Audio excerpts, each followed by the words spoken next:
Hello दोस्तों, मैं अभिषेक रॉय आपका फिर से स्वागत करता हूं। आज नया टॉपिक से शुरुआत करते हैं, क्योंकि जो पिछले जो वीडियो था उसमें से हम पूरी तरह से जो बौद्ध धर्म है वो कंप्लीट कर लिए हैं, है ना।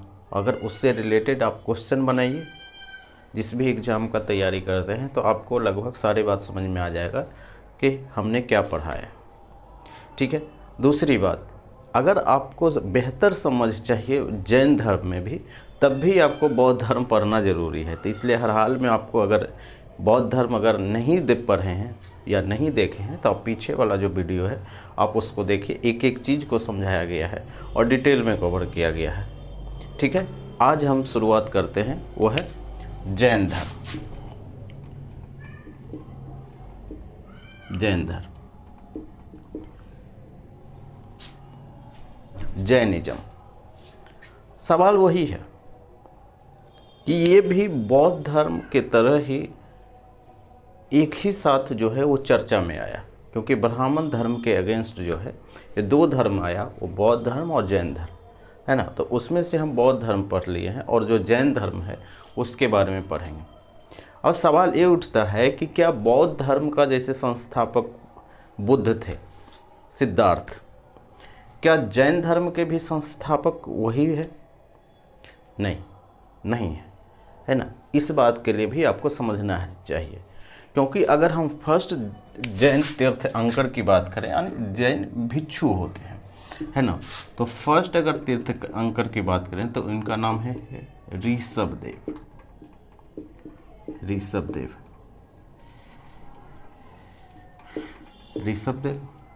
है ना। उसके बाद आपको है कि धीरे धीरे करके सब नहीं पढ़ना है।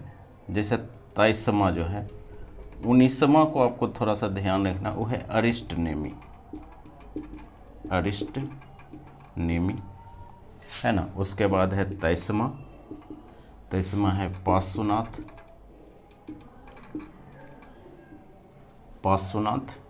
और 24वां है वो है महावीर। क्लियर है?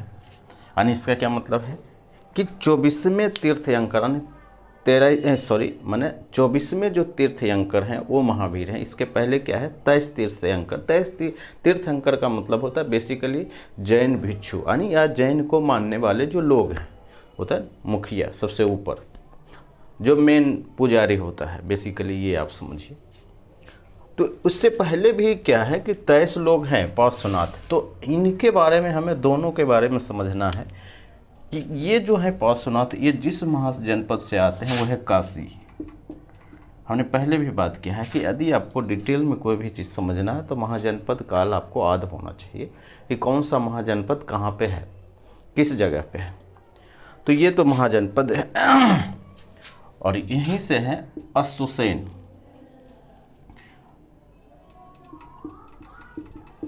अश्वसेन के कुल के थे, है ना, ऐसा माना जाता है।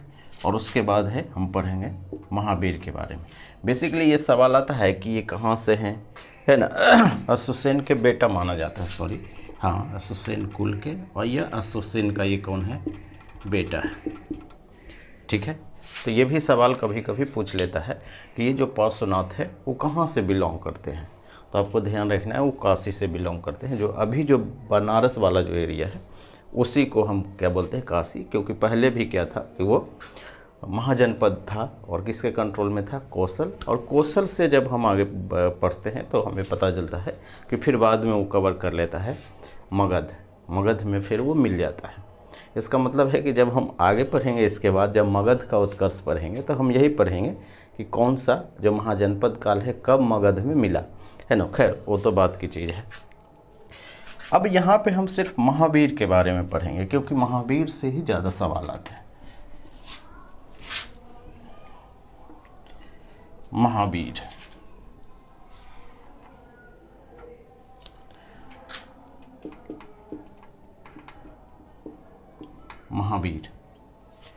महावीर आपको पहले भी बात की कि महावीर आपको ध्यान नहीं रखना है।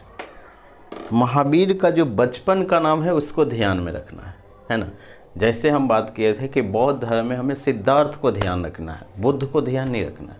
जब हम बुद्ध को ध्यान रखते हैं तो मामला गड़बड़ा जाता है, फिर हम सोच ही नहीं पाते, है ना। तो ये जो महावीर का, या हम ये बोलें कि महावीर से पहले हम इनका नाम जो ये है, चलो ठीक है, महावीर है, और इनका जो बचपन का नाम है वो है वर्धमान। तो एक तो यही हमें लिखना है कि बचपन का नाम क्या है, वह है वर्धमान, है ना। अगर जन्म की बात करेंगे तो इनका लगभग 540 बीसी में हुआ है, और मृत्यु की बात करेंगे, जन्म के बाद तुरंत मृत्यु लिखना ठीक नहीं लगता है ना। इनका जो पिता का जो नाम है ना, पिता का नाम है इनका सिद्धार्थ। वाह, देखो तो इसलिए कितना आसान है कि पिता का नाम ये है सिद्धार्थ है, और माता का जो नाम है ना, यह है त्रिशला। त्रिशला है। और तीसरा कौन है, लिच्छवी का जो राजा है, लिच्छवी, है ना, लिच्छवी, यानी लिच्छवी के जो राजा है ना, चेटक, चेटक की बहन है। आप समझ रहे हैं, यानी कि ये जो है बेसिकली कि इनका जो जन्म है वो कहाँ हुआ है, इसको बोलते हैं कुंडग्राम। कुंडग्राम कहाँ पड़ता है, वैशाली में, यानी जन्म भी वैशाली में हुआ, यानी वही संघ से ये डिनोट करते हैं, है ना। लगभग जो हम पढ़ते हैं ना कि एक ही जो संघ था, जो क्या बोलते हैं कि पूरे दुनिया में कहीं पे अगर गणतंत्र था तो वैशाली वाला जो गणतंत्र है वही था। और वहीं से क्या था कि 8 जो ये जो संघ है, कौन सा संघ इसको बोलते थे, वज्र संघ। वज्र संघ हम ये पढ़ चुके हैं महाजनपद काल में, अगर ध्यान नहीं है तो उसको थोड़ा सा रिवाइज कर लीजिए। वज्र संघ में टोटल 8 जनपद था। वज्र संघ ये क्या है, वज्र एक महाजनपद है। महाजनपद में 8 जो है 8 जनपद है। 8 जनपद का मतलब 8 डिस्ट्रिक्ट, है ना। और ये जो है महाजनपद का मतलब था राज्य। ये वो सब बातें हम कर चुके हैं। इसमें जो सबसे स्ट्रॉन्ग था 8 जनपद में, उसमें से सबसे स्ट्रॉन्ग था वो है लिच्छवी, यानी लिच्छवी जो जिला है वो सबसे स्ट्रॉन्ग था। और उसी के ये बहन है, क्योंकि उसका राजा था चेटक, उसी का ये बहन है लिच्छवी। उसी से इनका जो है इनका जो है बच्चे पैदा हुआ, यानी यहीं से इनका जो है, इनकी माता का नाम है लिच्छवी, यानी ये लिच्छवी कुल से थे। बेसिकली ये है ना कि यानी कि बौद्ध जो वज्र संघ से ये आते हैं, है ना। जैसे वो शाक्य कुल से आते थे, ये वज्र संघ से आते हैं, है ना, लिच्छवी कुल से आते हैं। ये चीज़ें आपको समझना है। ये चीज़ तो हो गया है। माता का नाम है, इनका भी शादी हो चुकी थी, पत्नी यशोदा। इनकी पत्नी का नाम यशोदा है ना। और इनसे एक पुत्री भी पैदा हुआ था, उनका नाम है प्रियदर्शनी। प्रियदर्शनी, या इनका नाम है अनोजना। ये है ना। उसके बाद इनकी मृत्यु हम लिख देते हैं कि इनकी जो मृत्यु है वो हुई है 468 बीसी में। इतना बात जो है मोटा मोटी आपको जो है ये बेसिक चीज़ें हैं, आपको ध्यान होना चाहिए, है ना। इनका बचपन का नाम वर्धमान है, इसी पर आपको फोकस रखना है। वर्धमान है, इनका जन्म है 540 बीसी में, है ना। बीसी और एडी आपको पता होगा कि अगर हम बात करें तो ये, अगर हम ईसा मसीह का डेट ऑफ बर्थ है 0, ईसा मसीह का जहिया डेट ऑफ बर्थ है उसको हम 0 मानते हैं, है ना। और इधर वाला पार्ट को हम क्या बोलते हैं, बीसी मानते हैं, यानी बिफोर, और इसको हम एडी मानते हैं, यानी आफ्टर। ठीक है। तो अगर हम 540 बोल रहे हैं, 540 बीसी, है ना, तो ये धीरे धीरे घटते घटते क्या हो जाएगा, 0 होगा, फिर यहाँ से बढ़ेगा। और क्या अभी क्या चल रहा है, 2023। तो अगर इसको जोड़ेंगे कि कितना टाइम पहले की बात कर रहे हैं, तो 2023 और 540 जोड़ दीजिए, है ना, ये 0 होगा फिर ये ऐड होगा, कितना हो गया 0 6 5 2, यानी 2560 वर्ष पहले की हम बात कर रहे हैं, यानी कि 2560 वर्ष पहले महावीर का जन्म हुआ था, है ना। आप ये समझ सकते हैं। खैर उस पर ये तो बेसिक चीज़ें हैं, है ना। आपको ये ध्यान रखना है कि ये जो है, ये जो लिच्छवी कुल से हैं, ये चीज़ें आपको ध्यान रखना है कि इनकी जो माता जो है वो क्या है, कौन सा, लिच्छवी कुल। ऑब्वियसली बात, पिता भी होंगे सिद्धार्थ, और पत्नी का जो नाम है यशोदा, और पुत्री का जो नाम है प्रियदर्शनी, और मृत्यु इनकी हुई थी 400 कहाँ पे 468 ईस्वी में। और कहाँ पे हुई थी, पावापुरी में। पावापुरी वही है नालंदा वाला, है ना। और इनका आयु उस समय था 72 वर्ष, है ना। बुद्ध की मृत्यु आपको पता है कि बाद में हुई थी, लगभग 80 साल के आसपास, है ना। आपको कंपेयर करते रहना है बुद्ध का और महावीर का, तब चीज़ें ज़्यादा क्लियर होता जाएगा। ठीक है, आगे बढ़ते हैं।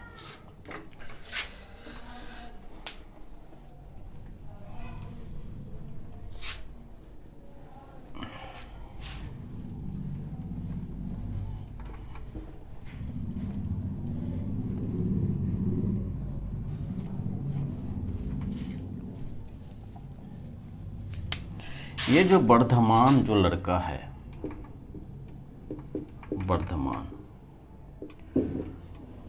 वर्धमान भी वही बात है कि पूजा पाठ करने में इंटरेस्ट है या ये समझें।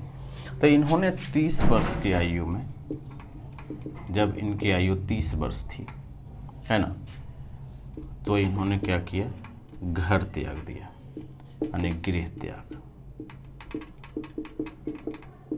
और वही बात है कि घूमते रहे, टहलते रहे, ज्ञान क्या मिलेगा, किस चीज़ का खोज है कि संसार में सब दुखी है, दुख का कारण क्या है, उसका निवारण क्या है ना। वो सब जो सवाल उनके अंदर चल रहा था, उसी को वो खोजने के लिए निकल पड़े कि एक्चुअल में इसको। फिर उन्होंने क्या होता है कि लास्ट में ध्यान लगाते हैं, खुद ही आदमी आत्ममंथन करता है, तब पता चलता है कि अच्छा बीमारी तो ये था, है ना। तो उस टाइप से जो चीज़ें हैं, तो ये गृह त्याग दिए। और गृह त्याग करने के बाद इनको जब 12 साल हुआ, 12 वर्ष बाद इनको क्या मिला ज्ञान की प्राप्ति, यानी लगभग 42 वर्ष के उम्र में। बुद्ध कब निकले थे, 29 साल के एज में, है ना। 6 साल में उनको मिल गया था, है ना। तो वो चीज़ें आपको ध्यान रखना है। इनको बोलते हैं रिजु पालिका नदी, रिजु पालिका नदी। और कौन सा वृक्ष है, साल का वृक्ष, है ना। एक है जम्बीभक ग्राम, यहाँ पे इनकी जो है वो हुआ था ज्ञान की प्राप्ति वर्धमान को। और वर्धमान को जब ज्ञान की प्राप्ति हुआ, तब ये बने महावीर। क्लियर है, यानी वही लड़का महावीर है जो पहले वर्धमान हुआ करता था, वही लड़का बुद्ध है जो पहले सिद्धार्थ हुआ करता था। क्लियर है। तो ये इनको तो है। अब आपको एक सवाल दिमाग में चलता होगा, ये नदी कौन सा नदी है, साल वृक्ष, तो आप समझते जम्बी ग्राम। बेसिकली क्या है ना कि इसका कोई बेसिकली इन्फॉर्मेशन नहीं है। कहीं पे इसका नालंदा लिखता है, कहीं पे क्यूल। ये जो रिजु पालिका नदी है ये क्यूल समझता है ना, और डिस्ट्रिक्ट जमुई में आता है। तो क्यूल नदी के बारे में ये है। तो बेसिकली कोई इन्फॉर्मेशन, इसलिए आप देखेंगे कि कहीं पे आपको पढ़ने के लिए नहीं मिलेगा कि ये एक्चुअल में कहाँ पे है। जैसे हम पढ़ते थे कि जो निरंजना नदी को ही फाल्गु नदी गया में है ना। तो एक्चुअल डिस्ट्रिक्ट पता है कि कहाँ पे है। यहाँ पे वो चीज़ें इन्फॉर्मेशन आपको नहीं मिलता है, कहीं भी नहीं मिलता है। और अलग अलग जगह पर अलग अलग लोगों ने अलग अलग बातें की है। तो इसलिए आपको यही ध्यान रख लेना है, रिजु पालिका नदी, साल वृक्ष और जम्बीभक ग्राम। ठीक है। अब हमें यहाँ पे बात करते हैं, जब इनको ज्ञान की प्राप्ति हो गई, यानी ये महावीर बने, और जब इनको ज्ञान मिला, है ना, जो वर्धमान को ज्ञान मिला, इसको बोलते हैं कैवल्य। कैवल्य मिला, मोक्ष मिला। जो वहाँ पर हम निर्वाण की बात करते थे, यहाँ पे महावीर जो जैन धर्म में हम कैवल्य की बात करते हैं। सेम वही बात है। ब्राह्मण धर्म में हम उसको मोक्ष की बात करते हैं, है ना। तो सब सेम ही चीज़ है। अगर महावीर को अलग अलग नाम से हम जानते हैं, जैसे अगर आप महावीर का नाम लेंगे तो महावीर को बोलते हैं कि साधनों के प्रति समर्पण का भाव है।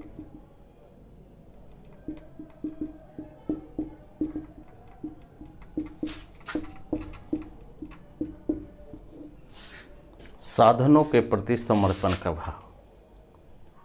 अब इसका क्या मतलब है? यानी आपको दो चीज़ें हैं, बड़ा समझना बड़ा इंटरेस्टेड है, आप समझते जाइए एक एक चीज़। एक को है बोलते हैं हम साधन और एक को बोलते हैं हम साध्य।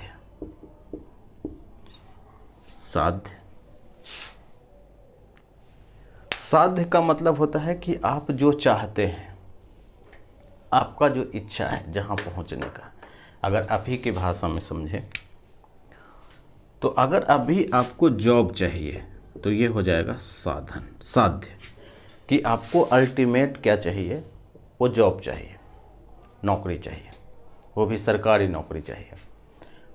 अब जब ये जॉब चाहिए तो उसके लिए आपको साधन होना चाहिए। आपके पास क्या होना चाहिए? आपके पास बुक होना चाहिए, है ना। आपके पास लैपटॉप होना चाहिए, अगर कोई लैपटॉप से पढ़ाई करता है तो। आपके पास पेन होना चाहिए। तो ये रिसोर्सेस है, ये साधन है जिसको यूज करके आप इसको पहुंचना चाहते हैं। तो क्या हुआ? ये साधन हो गया, ये साध्य है। यानी जो भी गोल है आपका, जहां पर आप पहुंचना चाहते हैं, तो किसकी वजह से पहुंचना चाहते हैं, आपके पास क्या रिसोर्सेस है, उसको यूज करके आप पहुंचना चाहेंगे। ये खेल है। तो जॉब चाहिए आपको, तो आपके पास ये साधन, यानी आप जॉब। अब जॉब चाहते क्यों हैं? क्योंकि आपको चाहिए पैसा। अल्टीमेट तो पैसा ही है ना। अब जब आपको पैसा चाहिए, अब पहुंच क्या है? पहुंच बढ़ा, वो है पैसा। क्लियर? अब जब आप जहाँ पे पहुँचना चाहते हैं वो है पैसा, आपके पास ज़्यादा पैसा हो, आप करोड़पति बनना है, तो ये जो पैसा है वो हो जाएगा साध्य, और ये जो जॉब है वो हो जाएगा साधन। यानी क्या हुआ कि हर वो चीज़ जो आपको आगे बढ़ाती है, जो आपका गोल सेट होता है, उसके पहले वाला चीज़ क्या होता है? साधन, और ये क्या हो जाएगा? साध्य। यानी एक दूसरे का क्या बोलता है? सापेक्ष चलता है, रिलेटिव चलता है। अब पैसा चाहिए तो आपको बड़ा घर चाहिए, तो अल्टीमेट हो जाएगा घर, तो पैसा क्या हो जाएगा? साधन, और घर क्या हो जाएगा? साध्य।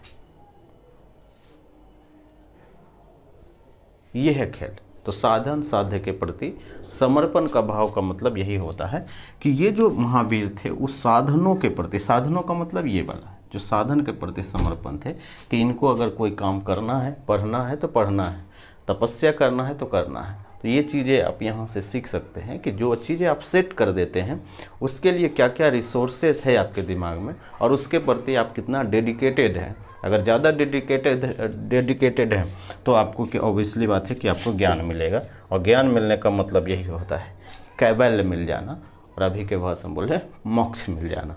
क्लियर है? ये चीज़ें। दूसरा, इनको बोला गया साधनों के प्रति, और इनका एक और नाम है जिन। सवाल भी आता है कि जिन हम किसको कहते हैं, बौद्ध को या जैन को? तो बेसिकली जिन का मतलब होता है विजेता। विजेता किस पर? ये अपने जो इंद्रियां हैं उसके प्रति कंट्रोल कर लेते हैं, इस पर आप जी लेते हैं, है ना। आपको सांसारिक जो रुकावटें हैं, सांसारिक जो बंधन है, उससे आप विजेता हो जाते हैं, विजय प्राप्त कर लेते हैं। बेसिकली ये है, यानी बोलते हैं ना कि सब माया है। एक और इनका नाम है जिसका नाम है अहर्त। यह अर्थ का मतलब होता है योगी, है ना। अगर कोई स्टूडेंट है तो ऐसा नहीं है ना, काक चेष्टा बको ध्यानम, ये सब अल्पहारी स्वनिद्रा, यानी थोड़े आप ये चीज़ें हैं, योगी बन जाते हैं। बेसिकली माना जाता है कि पढ़ना भी एक तपस्या है, यानी जब तक तपस्या वही लोग करता है जो योगी होता है। ढोंग नहीं करना है, ढोंग करने वाले योगी नहीं होते। उसी बात है कि अगर स्टूडेंट है तो रेगुलर क्या होना चाहिए? पढ़ाई होना चाहिए। इसी को ही जो है बौद्ध जैन धर्म में, जैन धर्म में इनको बोला गया है योगी, अयोगी हैं। एक और इनका नाम है जिसका नाम है निग्रंथ। निग्रंथ, और निग्रंथ का मतलब है बंधन रहित।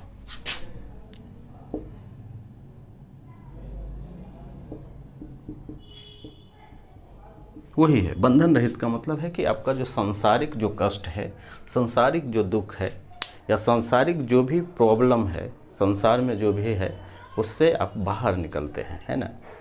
तो इसी को हम बोलते हैं बंधन रहित। और जब आप इतना कर लेते हैं तो आपको क्या मिलता है?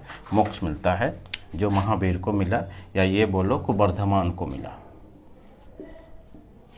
ये चीज़ें जब इनको शिक्षा मिल गया तो कहीं तो उपदेश दिए ही होंगे ना। क्लियर है? तो अगर हम कहीं पे बोलते हैं कि प्रथम उपदेश ही कहाँ देते हैं? बौद्ध कहाँ देते थे? सारनाथ में, है ना। उसको हम धर्म चक्र परिवर्तन कहते हैं। धर्म चक्र परिवर्तन है परिवर्तन, है ना। और ये देते हैं प्रथम उपदेश, वो देते हैं राजगीर में। नालंदा के प्रति इनका जो है वो थोड़ा सा ज़्यादा ही है लगाव। और इनका जो प्रथम शिष्य है वो है जमाली, या इनका नाम है जमाली। बेसिकली ये है, इनका शायद दामाद है ना। यही इन्फॉर्मेशन है, वही इनका शिष्य बन गया, है ना। क्योंकि हम देखते हैं कि उनके जो पुत्री का नाम है वो क्या है? अनोजना है या प्रियदर्शनी है ना। उसी का जो शायद ये हस्बैंड है ना। तो वो चीज़ें है।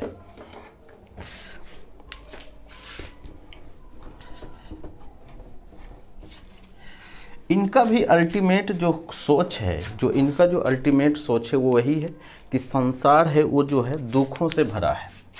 इनका भी सोच वही है कि संसार में सभी दुखी है, संसार में सब दुखी है। और ऑब्वियसली बात है तो कि दुख का कारण है वो आपका इच्छा है ना। अगर आपका इच्छा पर कंट्रोल हो जाए, है ना। पहले छोटा इच्छा होता है, जब वो इच्छा पूरा हो जाता है फिर बड़ा इच्छा होता है, फिर दूसरा इच्छा, फिर तीसरा इच्छा, है ना। आज कोई फ़ोन लिया, 10 दिन के बाद नया फ़ोन लॉन्च हुआ, उसको लेने की इच्छा होगा, फिर उसके 10 दिन बाद फिर लॉन्च हुआ, फिर लेने की इच्छा है। तो ये इच्छा है, जब आपको नहीं मिलता है तो आपको दर्द होता है। मिल भी जाता है तो 2 दिन खुशी मिला, फिर उसके बाद फिर से, है ना। तो ये सब जो है उसी को इच्छा पर जो है वो कंट्रोल करना, वो सिर्फ एक चीज़ में नहीं है, बहुत सारे चीज़ें में है कि आप इच्छा पर कंट्रोल कीजिए और तभी आपको जो है वो मिलेगा। तो आज हम इतना ही रहने देते हैं कि अगले बार से हम पढ़ेंगे जो है वो जैन शिक्षाएं शुरू करेंगे कि जो इच्छा को ये समाप्त करने के लिए क्या पैतरा अपनाते हैं, है ना। जैसे जैन जो बौद्ध धर्म वाले ने जो पैतरा अपनाया, क्या उससे अलग है, क्या वही चीज़ें हैं?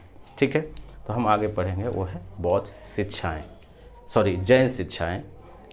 मैंने बार बार बौद्ध ही आता है, तो इस पर भी आप थोड़ा सा ध्यान रखिएगा। ठीक है, थैंक यू।